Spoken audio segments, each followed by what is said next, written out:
Alright, welcome back to SOS. I'm Stats Arm Badass. Dirty deeds, and they're done dirt cheap. A little bit of cyanide. Alright, I want to do every time I do a little event where I'm kind of missing in action for a little while, and I did a mag visit a while back, and that was the hour and a half, 2 hour adventure to get there. So that was the mag adventure where I did the mag after action, and that was a lot of fun. And I've done a BOL, the 6 hour trip, and then I've done this recent. I did a 4 hour one, and then I did. These are different directions that I have. This is number 4 on the list, and this one is the tiny house, and it was about, I want to say, an hour ish. Maybe hour and 15 minutes to get there. That's us sightseeing, kind of. Not really speeding, and we're doing the speed limit, just kind of cruising along, probably going slower than everybody else. Everyone's passing us, but that was just for this trip, and we wanted to experience the little tiny house location, kind of what that was like in the middle of the woods, in the middle of the mountains. We had a creek, we had everything, wild edibles out the wazoo, all kinds of stuff to pick from. The only I'll get to that in a minute, but I was sharing something with Sippy, because we get to talking a lot about different types of how it could happen and what things look like. So picture, if you will, you're listening to, it doesn't matter if you're listening to Sirius radio or whatever it is you've got on your FM radio. Doesn't matter what you're picking up and playing in your car. Just imagine some sort of emergency broadcast system coming on and telling you about soon to be affected areas that are going to change your life forever. I can't say certain keywords on the channel, or the video will get black stripes, so I try to avoid saying certain things. So I will say that. But picture, if you will, like some sort of announcement taking place, and then what would go through your mind, and how would you react to that? What would you do once something started playing on the airways like that? And what if it's the president? It could be anything. It could be some congressman or something. I don't know. Whatever it is that gets to convince you that it's real, they're going to do, right? This service announcement. People start, are you going to pull over and listen to it? Like, what do I do next? You look at your gas tank and you've got like a quarter of gas left, quarter of a tank of gas left. I mean, it doesn't matter what you drive, right? You got like, you didn't think, it's kind of like a lot of preppers will do the whole, well, it can't happen to me, but it can happen to you. It can happen to you in the middle of nowhere. It's not going to be all planned out and laid out for you. It's not going to be under normal circumstances. It's going to be, what if something is happening in your life that time and it happens then? What if you have a kid? You're at the hospital and your wife's giving birth or something. We were thinking about that too. What about these different scenarios? What if you're hooked up to machines? I get to thinking about hospital events and how chaotic that is. And you could be at any little store, any little hole in the wall store shopping. You could be at work. You could be in a factory pressing some go-go gadgets into some other go-go gadgets and making some stuff for people to buy. You could be doing anything. Building a house, putting a roof on. So all these different things you could be doing when it happens. Imagine, you're putting shingles on a roof and you're sitting up there and the radio's blasting, and all of a sudden it goes from listening to some dirty deeds done dirt cheap into we have an announcement, and this is what's happening. What do you do at that moment? And do you walk off the job? If they say, trust me, if there is an announcement and they're saying these are affected areas and you're in that affected area and you need to go and rescue your family, then what comes first? Family. And that's rule 1 for this household. That is the BA family motto. and it's number one thing that comes first is family. Family comes first always. This, I mean, I'm not talking some kind of gangster routine. This isn't, mafia style stuff. This is this is our family. This is our kids and wife, and all that stuff comes first.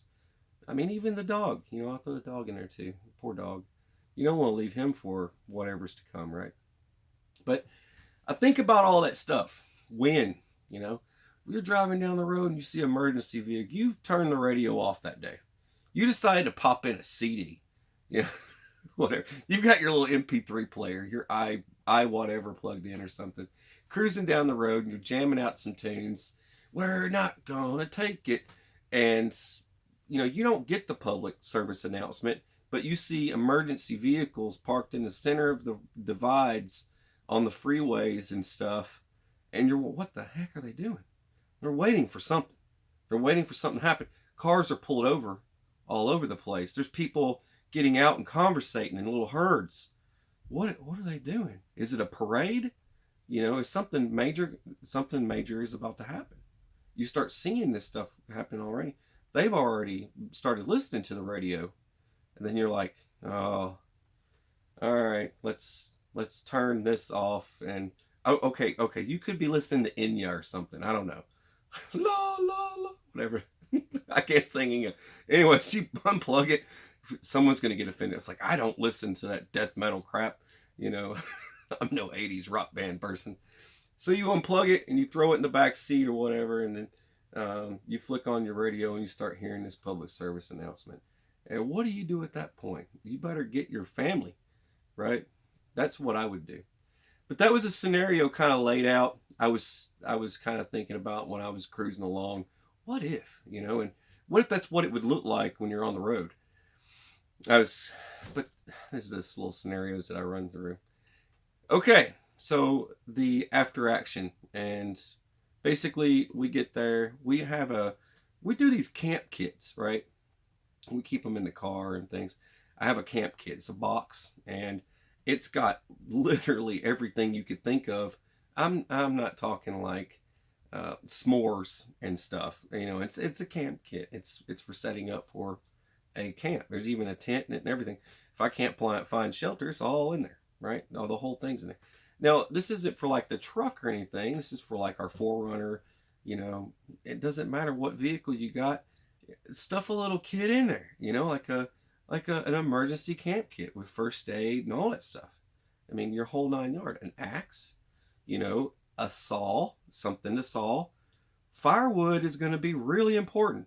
Axe, saw, something that you can baton with, split wood. You want something that can slice through wood. I had to use, I don't know why, I just brought this in here. This is for our P brakes for the drive. I use something like this. You can get these online all day. It's a little P thing. Give that to them. Kids, you got kids. Ours are 6, 4, and 2. Those age groups, they pee a lot. They take bathroom breaks a lot. So that's what I use. I use something like that. And I think this one is the Trailblazer. So the Trailblazer is the one you want. But I used this knife. I wanted to test it out, and I did. I beat the crap out of this knife. And you'll see I've got some, that's from batoning, and it's fine. It just needs to get cleaned up. But you can see I beat the crap out of it, and I was splitting some logs and everything with it, and it held up fine. But of course, this isn't a cheap knife either, so it better hold up. But I wanted to test it, so I used it the whole trip to split wood. So I was splitting firewood and breaking stuff up because we were in wet conditions. Everything was wet, and that was the other thing.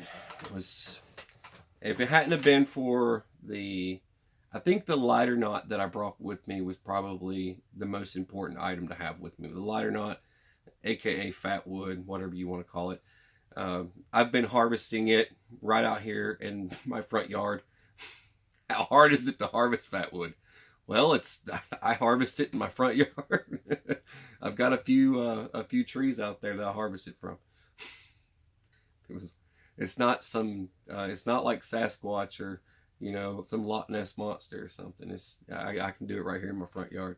So, but anyway, but it hadn't been for that, you know, I would have had a little bit harder time getting the fire going. We did have a creek. I didn't have to worry about water. Food, we had bucket storage. We brought a couple of those along just in case we needed it. Everyone had sleeping bags. We always throw our sleeping bags in our camp kit. So in our camp kit, we have sleeping bags for everybody. Everybody's got something nice and cozy, comfy to use. We store raincoats. So everybody has a raincoat, like a poncho. Everybody had a poncho. And everyone has flashlights. Everyone has headlamps. And we have spare batteries. I mean, the list goes on and on. The kind of stuff that I do to prepare. You could do the same thing exactly like I'm doing. Think of everything. Well, if it starts raining, I'm standing in the rain, and in the event of that, having to put together a tent. If you had to put together a tent, I didn't use a tent because I used tiny house, but tiny house had all the amenities, had everything, had shower, you know, your running water, shower, a toilet, you know, even had a microwave and fridge and all that stuff. So you could build something like that. I mean, run it off of solar panels, right? You know, slap a couple of solar panels, and you know, get yourself like 4 batteries just to rock and roll. That way you can you have something to run off of. But real simple setup. I mean, anybody could build that from anything. I mean, your Harbor Freight setup could probably run that whole tiny little house that we were in. So keep that in mind. Hot water and things like that. You'd have to run some sort of power to it so you get hot water, but you could probably switch that on and off or something so you're not running it all the time. But anyway, you could probably do all sorts of stuff. But with being in a dense forest, you want to have some kind of opening if you're going to use solar. I just want to share that part real quick before anyone says something. But yeah, so all that stuff, we had like we said, we had the creek, and my son. I posted videos up on Patreon of some of this stuff, but the boy was picking out some crayfish and things like that, which was really cool. That he can just spot them and just grab them. I don't know how he's so fast that he can find them in a creek bed or anything. But we had creeks, plenty of water, plenty of wild edibles, random critters in the woods we could snatch up if we wanted to. If I wanted to put out some snares or, you know, other types of traps, I could have done that. I brought my snare kit with me. So but yeah, it's after action on this one, I could see it working, and I don't see us running into problems getting where we needed to go. It's wide open spaces, not a lot of traffic where we went, really low on traffic. So it was really cool. And someone's going to say, hey, where did you go? I was up in North Carolina. And that's all I'll say. But it was a really cool trip. I took the kids on other adventures so that they can learn more. And I know they're little and they don't really get it. The boy understands a lot, but they don't get a lot of it. But I try to expose them to 1800 style stuff. I took them to some museums where we could see. I posted that one up on Rainbow Unicorn Militia channel. If any of you are interested in that, that's our backup channel. I took them through there so they could see. There's, you know, items from World War I, World War II, and so on and so on, and 1800 style living stuff. You know how they, you know, anything from sewing and all sorts of stuff. So I took them through a lot of that stuff just to get them familiar. What is that, Daddy? That's this. And it was good to do that with them. I wasn't going to do some long video about it, but I wanted to incorporate a lot of different things into this.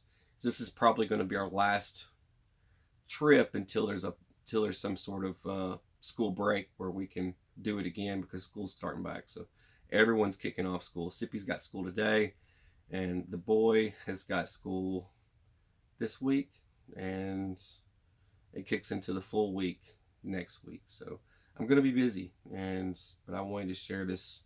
This is the after action, but it was doable. And make sure that you never know when something can happen, right? Keeping things like the camp kit that I'm talking about, it doesn't take up much room. It's just a little box, you know, something like that. and you can put items in it and nice and neat, organized if you ever need any of it. And you don't have to do like 2 or 3 bug out bags. You could do one. Just, it doesn't have to have a bug out bag for every member of the family. You could do one bug out bag just to make sure that all of you stay alive, right? One bag, and that would work. You know, it's just, what room do you have in your vehicle to do that? Water, we always go overkill. We have like 30 gallons of water in the truck, but that's just a whole nother thing. But in the other video and in the other vehicle, we did like 12 gallons. So we had like 12 gallons of drinking water. So, but that's just, you know, you can do things how you want to do it, right? First aid kit, all that stuff. So, but it's, what if everyone just starts pulling over on the side of the road like that, and you've got everybody with you, and you need to go now? There's no turning back. You know, you can't go back to the house. What do you have on you? I'm not talking about, well, I've got a sidearm, you know, I've got my wallet, you know, I've got my EDC knives and flashlights and multi-tools and all this stuff. Cool. You know, I've got a ferro rod on my knife. You know, I'm good. You want to go, you know, a little bit more than that, because you may need it. Never know. But I'm sharing. This is me sharing today. I hope you enjoyed it. You're watching SOS. I'm Staff Sergeant Badass. Have a beautiful, fabulous, fantastic day, rainbows and unicorns. Take it easy, and God bless.